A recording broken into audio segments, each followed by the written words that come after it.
Welcome to Dark Truth Stories. Before we dive into today's story, we have a humble request. Please consider subscribing to this new channel. Help us hit our first milestone of 1,000 subscribers. Your support will motivate us to keep bringing you more exclusive original cheating wife stories. And now, let's get started with today's story. Christmas. A holiday that brings joy to most people. But for me, it became a sentence. A day that reopens the wounds I've tried so hard to bury. As a child, when Dad would decorate the tree with colorful lights and Mom would bake gingerbread cookies in the kitchen, those moments felt like magic. But then came one Christmas that became the last magical day of my life. That day, I went to the airport with them, but only I came back. Their plane crashed just minutes after takeoff. Since that day, something inside me died. Every year, December brings snow, but inside me, it's been raining ash for years. Now I'm a mother myself. To Jack, my 8-year-old son. A sweet, innocent child whose smile gives me a reason to keep breathing. And my husband, Thomas. A good man, but our conversations have withered down to, "Did you eat? And how was work?" He doesn't see me anymore, and I no longer feel myself. We live in the same house as strangers. Once we used to be each other's breath. Now he stays late at work, buried in meetings, and I've become nothing more than just Jack's mom. And then, in the cracks of my fading life, came a flicker of light. Alan, my boss. He spoke through his eyes. He could read every ounce of my exhaustion. When I felt most invisible, his simple, "You look great today," would make my heart race. He never said anything inappropriate, but his presence reminded me. I wasn't just Jack's mother or Thomas's wife. I was still a woman who longed to be seen, touched, and felt. The first time he took my fingers in his hand, I trembled. There was no force, no demand, just the soft touch of a forgotten feeling. I said nothing. I simply smiled. And maybe that smile was where my downfall began. After that day, I started looking at myself in the mirror more often. I found that old swimsuit buried deep in the closet. I let my hair down again. I took longer coffee breaks. Thomas didn't notice, or maybe he just didn't care. The office Christmas party was approaching. A hotel had been booked for the occasion. Alan said, "Come, let's sit together for a while. Just for ourselves." And I agreed. I booked a hotel room, double bed, 2 wine glasses, and a mind that trembled but also burned. I was scared of myself, but I had already stepped onto a path that was harder to turn back from than to face the truth. I arrived at the hotel, opened the door, and just as I stepped inside, a voice echoed in my ears. Familiar, my mother's voice. I froze. Standing before me was my mother, just as she looked the last time she hugged me at the school gate. But now there was no gentle smile in her eyes, only a deep, cold warning. Trembling, I said, "Mom, you're dead." She took a step toward me. Her voice sounded like it came from another world. "And you're about to do what I once did. That same night, when your father told me he'd be home early and I spent that time with someone else. That same night, his plane crashed. The wine glass slipped from my hand and shattered on the floor. I stood frozen in that moment. A woman caught between her past, her present, and perhaps the future of her son. The room's walls seemed to close in around me, like they were draining the air from my lungs. My mother's spirit still stood there. Still, but trembling with something from deep within. The warning in her eyes wasn't just fear. It was a debt, something she had returned to make me pay. I tried to step back, but it felt like chains were wrapped around my ankles. My head hung low, and words lost all meaning. She came closer, her voice now trembling. "Do you know what really happened that night?" I couldn't nod. I just held my breath. I booked a hotel too, just like this, she said. Your dad called me for the last time. He said, Lori, I'm coming home early. I have something special for you. And at that exact moment, I was lying in another man's arms, hiding my shame in his chest. Then the crash happened. And for the rest of my life, I kept wondering, if I had answered that call honestly, would he have turned back, missed the flight? Would he still be alive today? Tears streamed down my cheeks without a sound. I couldn't speak. My voice was trapped in a battle with my soul. She spoke again. I carried that guilt for the rest of my life. And now, my daughter stands at the same cliff, the same slope, where only darkness waits below. I whispered, trembling, "But I'm so alone, Mom. Thomas has grown distant. Alan, at least he sees me." "Seeing and understanding are two very different things," she said firmly.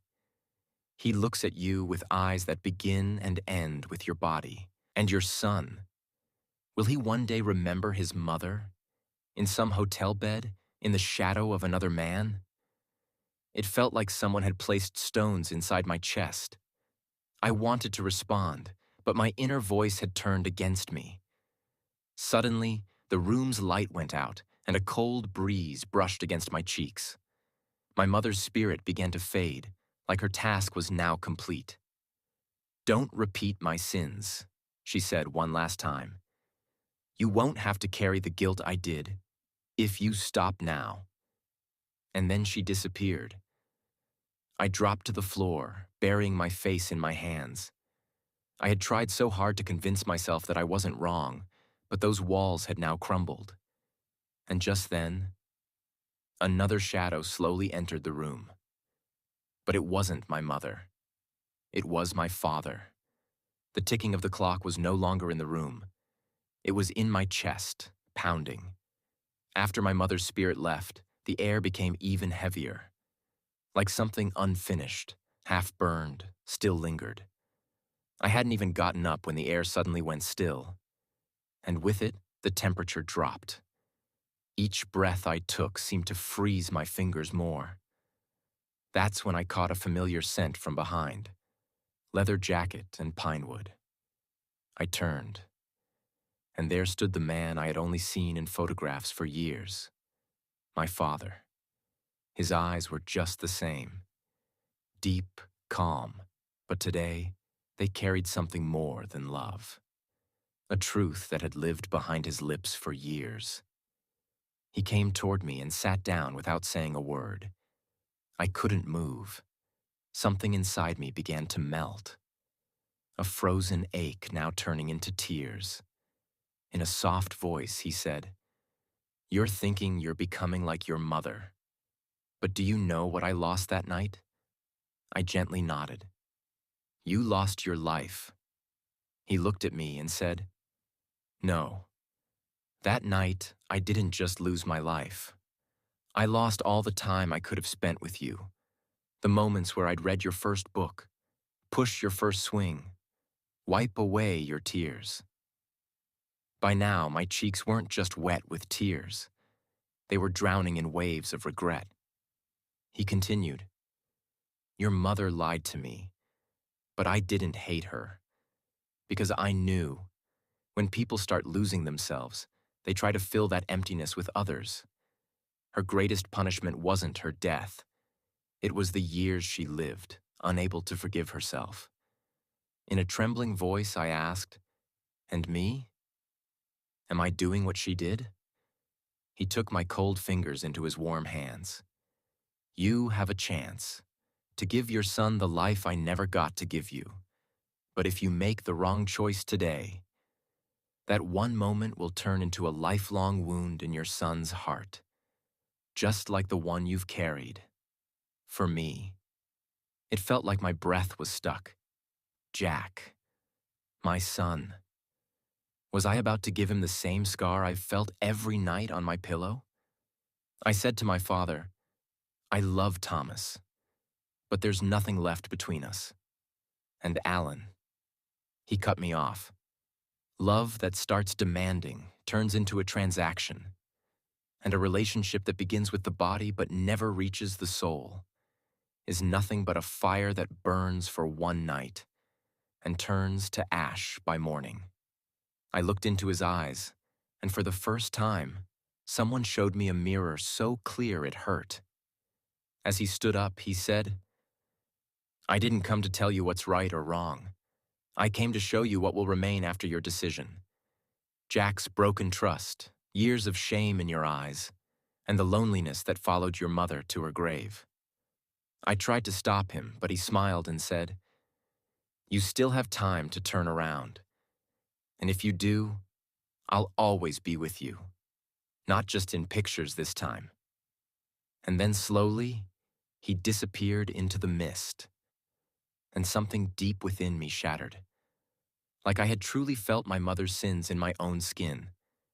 And now, I was finally afraid to repeat them.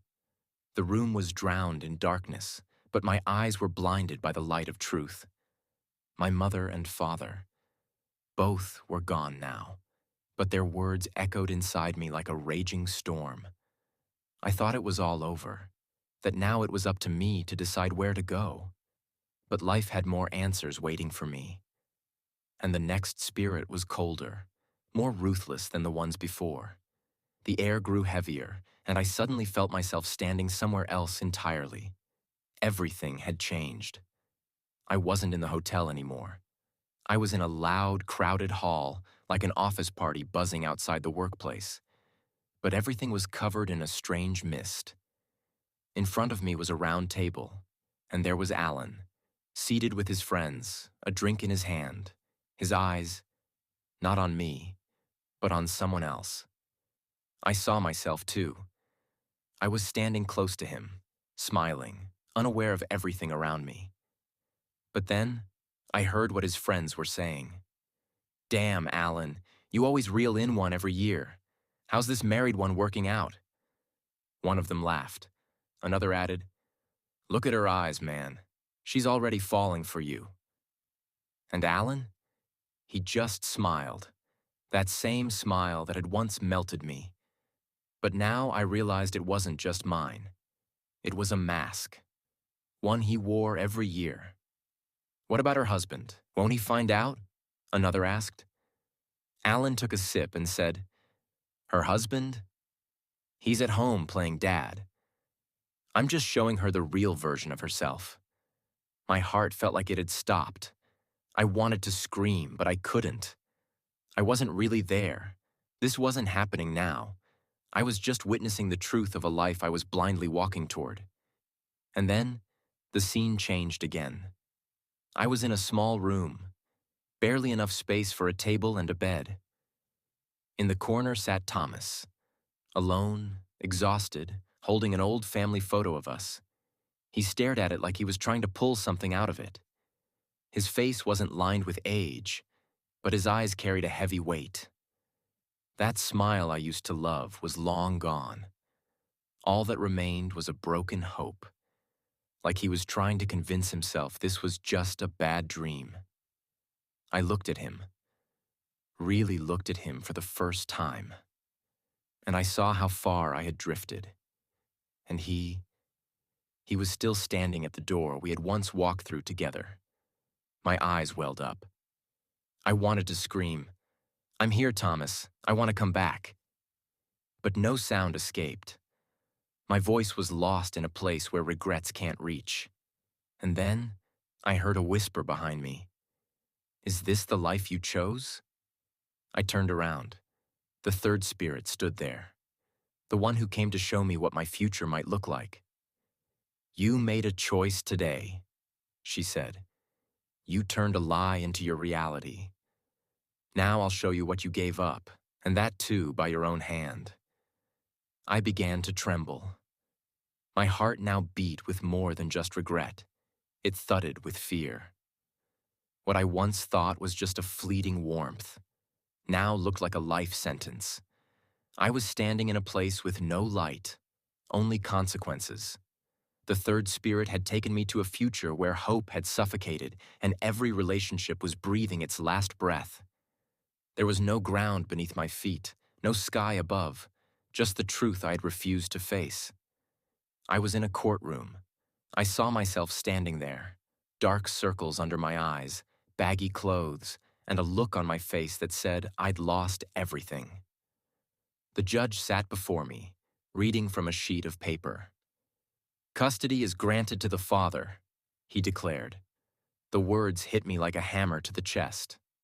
Full rights to the house, the child's upbringing, and all responsibilities are awarded to the husband. The wife will have limited visitation rights. I couldn't breathe. Thomas sat across the room, calm but with the eyes of a man who had won a war he never wanted to fight. Next to me was an empty chair, perhaps for the son who no longer even wanted to look at me.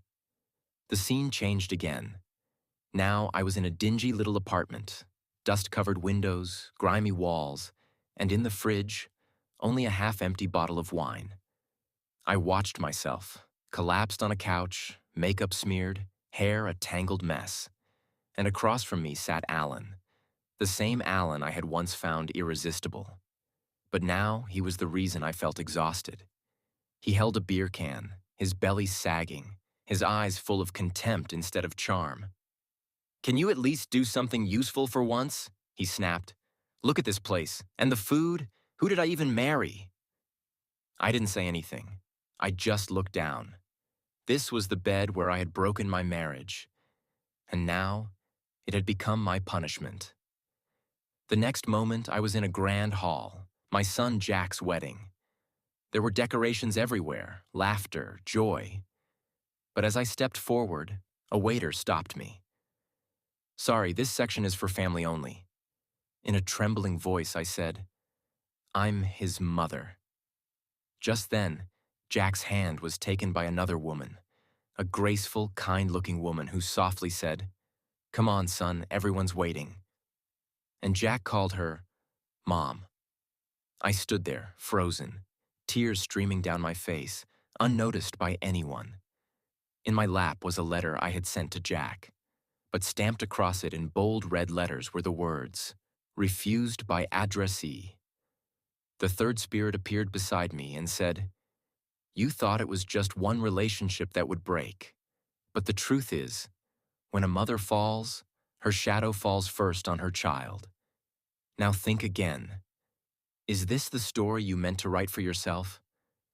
I covered my face, as if trying to hide from my own actions. This wasn't punishment. It was a grave I had dug with my own hands, one I was now being buried alive in. The next scene pierced me so deeply that I wanted to blink, to shut my eyes. But I couldn't. I had fallen further than any courtroom, into a place where respect, relationships, and identity were relics of a forgotten past. I was no longer hearing judgments passed by others. I was drowning in the echoes of my own mistakes. I was sitting on the balcony of a shabby apartment, a half-burnt cigarette between my fingers, long extinguished. On the table lay the court's final decree. Appeal dismissed, no reconsideration. Stamped in red ink. Final. Inside the apartment, Alan was slumped on the couch. My husband now in name and presence, but nothing else. The once confident man who shone under office lights had transformed into a hollow shell of alcohol and slurred insults. I peeked inside. He was calling another woman to bed, right in front of me as if I didn't exist. "You're wearing that again?" he sneered. "Have you looked at yourself lately?" I shut the door and locked myself back on that balcony, where the wind no longer blew with me. It slapped me. In my hand was a locket, holding a tiny picture of Jack, when he was 3, asleep in my arms. I kissed the photo and tried to cry again, but there were no tears left. Maybe because there was nothing left in me. One day, a government envelope arrived. My pension file had been suspended. Reason: no valid name, identity, or address. Like I no longer existed in anyone's life. I wrote Jack another letter. Long, honest, tear-soaked. Days later, it came back, stamped in thick letters. Refused by addressee. And then, I witnessed the moment worse than death for any mother. I was sitting in the far corner of Jack's wedding, my face worn, my clothes old, and my voice long gone. When Jack embraced his new wife, he called another woman Mom. She stood with him on the stage, my son's new mother, while I, his biological mother, faded into the crowd like a stranger. That sight sliced through my soul like a blade. I stared at the child I once held in my womb, who now didn't even remember my name. As I left that wedding, I asked myself just one question. Is this really the story I chose for myself? Did I destroy everything, myself, my son, an entire life, for one moment of weakness? And then, a cold, familiar whisper echoed in my ears. This was just the beginning. The room was still the same, but the walls seemed to shrink more with each breath, like the very air was pressing in on me. The damp balcony, the scattered dishes, the half-burnt clothes on the bed, these were now permanent features of my life. Alan was now my husband, on paper and in every shattered corner of my existence. But that relationship held no love, no respect, no humanity. We were two bodies under the same roof, and each night that roof seemed to sink lower. He would come home late, reeking of alcohol, his eyes bloodshot, not from anger, but from staring into another woman's eyes. I didn't confront him. I had no voice left, no reason left. But one day, something happened that shattered even my drenched silence. I was in the kitchen washing dishes when the door opened, and in walked Alan with a stranger. Her laughter filled the room, loud, carefree, utterly foreign to that space. Alan led her straight into the bedroom like I wasn't even there. I froze mid-scrub. My fingers trembled. And then, like a quake within me, I found myself at the doorway to their room. The door was open, maybe intentionally, and what I saw made the tears return, the ones I thought I could never cry again. The girl was laughing in Alan's arms, and he was saying the same words he once said to me. "You're the most beautiful mistake of my life." I didn't scream. I didn't fight. In that moment, it felt like I was outside my own body, watching a woman I no longer recognized. My shadow quivered on the wall, and I stared at her, the stranger who now occupied the bed that used to be mine. I backed away, slowly, and rushed into the bathroom, vomiting. It wasn't the drink. It was my soul trying to purge what it had been forced to swallow. That night, I fell asleep on the floor, and for the first time, I dreamt of myself walking a lonely road, holding a torn photograph of Thomas, Jack, and me smiling together. But in the picture, my face was faded, as if time itself had erased me. In the morning, I looked at myself in the mirror, hair disheveled, eyes swollen, lips marked with a single question. Is there still a way back? Could I ever return to the life I left behind? Could anyone forgive such betrayal? Could Jack ever call me Mom again? Or was it far too late? I had picked up the pen so many times, only to put it down again. Started the letter over and over, only to tear it apart each time. But that day, when the shadows and sounds of Alan with another woman echoed like poison against the walls of our home, I forced myself. I wrote a letter to my son Jack, perhaps for the last time. My hands trembled, but I wrote, as a mother who no longer wanted anything from the world, except to be called Mom again in her son's eyes. Jack, I don't know if you'll ever read this, but this letter isn't for you. It's for my soul. I've lost so much. Your childhood, your trust, the smile that used to light up only when you saw me. I never understood how one mistake could cost me everything. But now I do. When a mother falls, her child may never rise again. If any part of your heart still remembers me, even faintly, just know, I still remember you every single day. With the same love, Mom. I mailed the letter, and every day I waited for the postman. Every knock, every footstep outside made me rush to the door, only to return empty-handed over and over. And then, one afternoon, there it was, an envelope lying at my doorstep. I picked it up. It was my letter, returned. But now it bore a red stamp.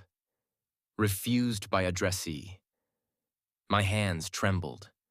I held the envelope to my chest and fell apart. Completely. It was as if my last hope had rejected me. I sat on the floor for hours, feeling like my entire existence had shrunk down to the ink on that single sheet of paper. Weeks later, I heard from someone that Jack was getting married. I made a decision. No invitation, no expectations. But I would go. Maybe just to catch one glimpse of him. Maybe just to find a piece of myself. I stood in the farthest corner of the wedding hall, in an old, faded sari, quiet, like a shadow. Jack stood on the stage, dressed in shining clothes, eyes glowing. But when he hugged his new wife and called out to a woman standing nearby, "Mom," my breath caught in my throat. The woman who had replaced me had been embraced by Jack far more deeply than I ever was. And I, his real mother, stood like a stranger, trapped in a prison I had built with my own hands. The ground beneath my feet vanished. I tried to turn back, but there was no path anymore. Only fog, regret, and the pieces of a moment I had shattered myself. I asked myself, is this really my life? That night, I lay on that same bench. There were no stars in the sky, only clouds and a biting wind that seemed determined to strip away every memory I was still desperately clinging to. And then, a thought drifted into my eyes. I looked into the glass window in front of me. But it wasn't my reflection. It was my mother's face. The same face that once came to warn me. The same eyes that now whispered, "See, you did what I used to do. And now, you've become the very woman I never wanted to be." I shivered. Was I born only to repeat this cycle? If I'd had a daughter, would she be born from this same ash? Was this truly the end of my journey? Nameless, forgotten, a woman who yearned for her son's voice but would die only remembering his face? I had closed my eyes, and this time, I knew I wouldn't open them again. My body was numb from the cold, my breath fading, and my heart beating like a song long forgotten. I was ready to die, quietly, without a name, just a memory that belonged to no one. But then, someone took my hand, warm, gentle, alive. I slowly opened my eyes. There he was, the face I had remembered every night, Thomas. His face was the same, but deeper now. His eyes were soaked with tears, and in his palms were my broken fingers, trembling. "How did you find me?" I whispered. He didn't speak. He just wrapped me in his arms, and for the first time, a tear rolled down my cheek, not from shame, but from relief. I placed my hand on his chest, and yes, my name still echoed in his heartbeat. "Will you forgive me?" I asked, my voice breaking. He looked at me deeply. "I forgave you the day I lost you, but I never forgot." He pointed to Jack, standing at a distance, looking at me. In his eyes was a child still searching for the mother who once sang him to sleep. I opened my arms, and he ran into them. For the first time, my son called me Mom again. My soul felt reborn in that one word. A few weeks later, I left Alan. No court case, no revenge, just a silent goodbye. I left the office, packed my old boxes, and returned to Thomas's home once more. But this time, I didn't return just as a wife or a mother. I came back as a person who had broken but now knew how to rebuild. Christmas came again. This time, Jack decorated the tree. Thomas baked the cake. And I placed the locket around Jack's neck. Not with just his picture inside it now, but of our whole family. That night, when all the gifts had been opened and only the soft glow of the lights remained, Thomas looked at me and asked, "So, do you still hate Christmas?" I held his hand and replied, "Not anymore. Now I love this day because it gave me everything back when I had lost the most." We blew out the candles together with Jack by our side, and for the first time, instead of pain, a new melody echoed in the house, a song of hope, truth, and forgiveness. And in that moment, I asked myself, can a mistake ever truly be made right? In response, Thomas's fingers gripped mine tighter and Jack's laughter rang through the air. Maybe some wounds never fully heal, but maybe we can learn to live by touching them.